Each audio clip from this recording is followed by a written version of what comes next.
well, Coach, with handful of players. First question, let's go to Steve Sipple, Journal-Star. Coach, with a lot on the line, your senior day, maybe playing for a bowl, seemed like the team came out pretty flat. Is there any explanation? I mean, what did you see? Yeah, Siv, I don't think we were flat. I thought the guys were ready to play. We just didn't execute very well, and I thought we played well enough defensively to win the game. We didn't execute very well on offense. Certainly didn't catch any breaks, but we got to play better than that. I give them credit. That's a team you have to get ahead of, and you're in control of the game, and we came out right away and made a mistake on the first play of the game again. And just too many mistakes and bad things happening to overcome. Caleb Henry, KLIN. Coach, what was the offensive game plan coming into this one, knowing how many yards a rush Minnesota was giving up this season? I don't even really understand that question. Every week we look at whatever plays we think give us the best chance to move the ball. I think the guys were in good situations. At times we operated well. At other times we just didn't execute very well. We got to make sure we play better than that, coach better than that. Sean Callahan. Hey, Coach, you guys went 0 for 8 on your final third down plays to close the game. I mean, what do you think the key issues? Why were you guys struggling? Adrian was missing wide open guys down the field. Sacks are being given up. I mean, what were you seeing out there? Why you guys were struggling on those key third down plays? You know, I hate to even say this. We had our best week of practice offensively maybe since I've been in Nebraska. So I expected us to come out and play. We completed everything in practice. We blocked well. But you're right. We whiffed on a few blocks early on. We put a ball on the ground. We threw an interception. We shanked a punt. We missed some wide open guys. We gave up some sacks. And I think maybe a little bit is once you get behind in the game and things start rolling the wrong way with a young team. I think they started pressing just a little bit to try to get back in the game. But that being said, they responded after we spotted them 10 points at the beginning of the game and got the lead, and we just didn't execute very well. Sam McEwen. Scott, with 37 seconds left in the third quarter, you had an opportunity to run out the clock and then run those very same pass plays in the fourth quarter with the wind. Why did you choose to call them against the wind instead of just running out the clock and starting the fourth quarter with those plays?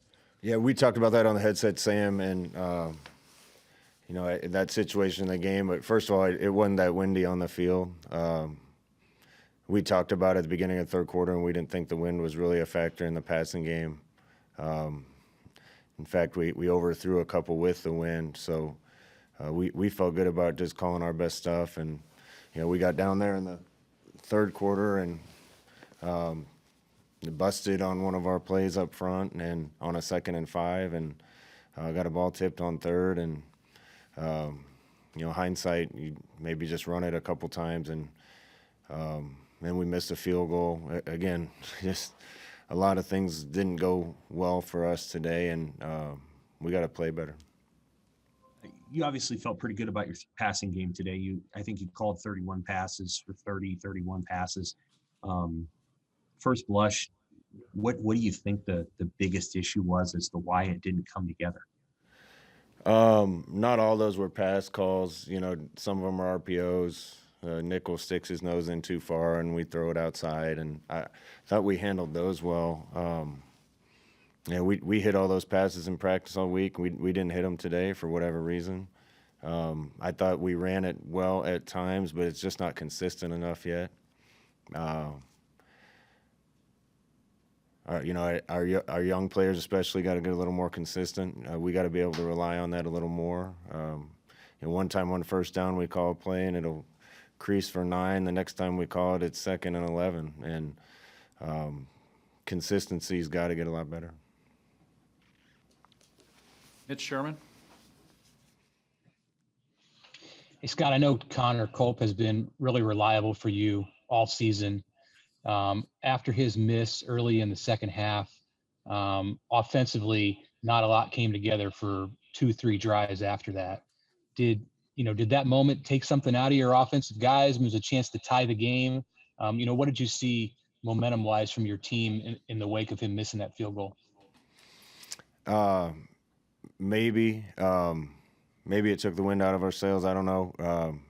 It would have been nice to be tied right there. The way the game unfolded, probably we should have been ahead at that point if a lot of those things hadn't gone the way they went.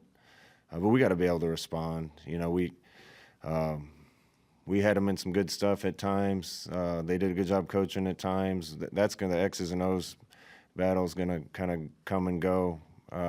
Sometimes they're going to be in the right call. One of the drives, I think if we had a chance to call it over, we would have called a different play. I think we threw it on first and second down and put ourselves in a 3rd and 10. But we just got to be more consistent with everything we do so we can hang our hat on stuff a little more. Was Adrian limited at all after? I know he came out and had his arm looked at, and he was running hard in the second half. Was he limited at all in what you could do with him in the pass game? No. He's been dealing with what happened to him last week all week, but threw great in practice all week. So I don't know if that was a factor or not. Brian Christopherson? Hey, Scott, how discouraging was that last Minnesota drive of the first half? And what feedback did you get on the field about the Taylor Britt targeting where they overturned it? I don't get much feedback on those things. I don't really know. I haven't even seen it. All I saw was on the big screen. It just seems like those things work against us quite a bit for some reason. Just that play alone, and we're probably going to go in at halftime ahead, and it's probably a different second half. But those are the breaks in football, and just hope some of them go our way. The energy you saw from your team when you went to the locker room, even though they were behind after that, what were you feeling at that point about how you were going to respond? Yeah, the energy's been great all week. The leadership's been good all week. Practice was really good all week, and that was my message for the team is the way they've approached the last 3 weeks is the way they need to approach every practice, every game from here on. And the more often they do that, the better chance we have of being more consistent and making all the plays. But we need to practice like that all the time, and it's disappointing. I'm hurting for the kids. I love the team. They stuck it out through a lot of rough stuff this year with everything going on. It's just been a crazy year, and I love these kids for the fight they have in them. And I thought the energy and the preparation were good. We just didn't play very well. Parker Gabriel? Hey, Scott, that's 2 straight home games where the first play of the game's been a simple play, and it's gone really wrong. I mean, how frustrating is that, I guess, as a play caller? And can you just describe how bad of a spot that puts you in right from the first play of the game? Yeah, you just can't start games that way. We try to execute something simple that we think is going to get yards for us, positive yards for us on first down, and you complete it 40 times in practice all week, and it's a little off, and it's a horrible way to start the game. And then is Dedrick Mills at this point, is he capable of giving you 20 or more carries, or is he still a little bit limited as he gets back into work? I think he's close to full strength. Yeah, I'm not sure we'd want to leave him in there the whole game, but I think he's close. Andy Kendi, KATV?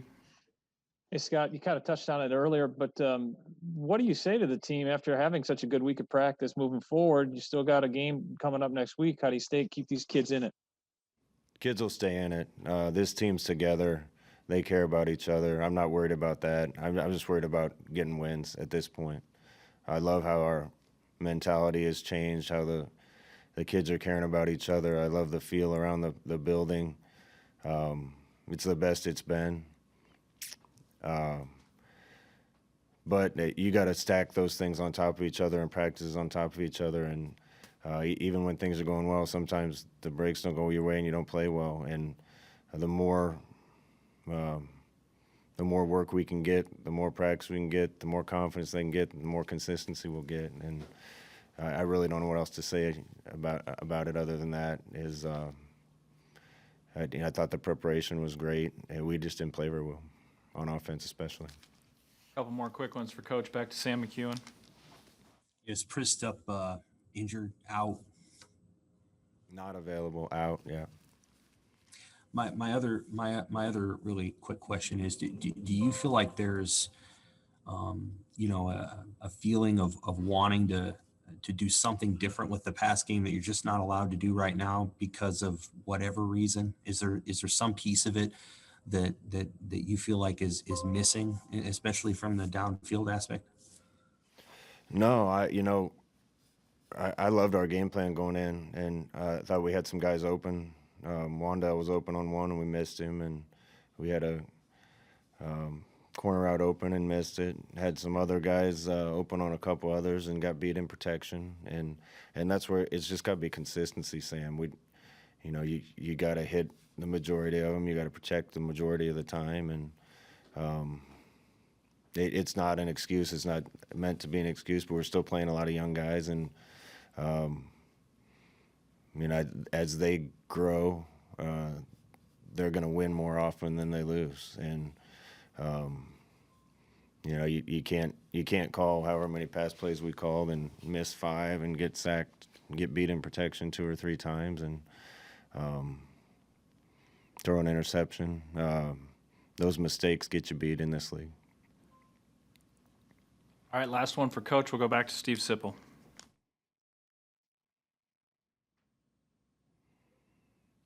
All that said about the offense and the youth, did you think at this point, 7 games in, that offense would be farther along and we wouldn't be having this sort of conversation? Yeah, I thought we played well last week offensively. This week at times we looked really good. It's hard to get a rhythm in that game too, Sip. When you get behind and they're taking as much time off the clock as they possibly can. Seemed like we had a media timeout before every offensive drive. It just never felt like we got clicking. But it's hard to talk about. I see it coming in practice. I see how well we're executing in practice. It didn't show up on the field today often enough, and too many mistakes for us to overcome. But I got confidence in these guys. All right, thank you, Coach. We'll have players here shortly, guys.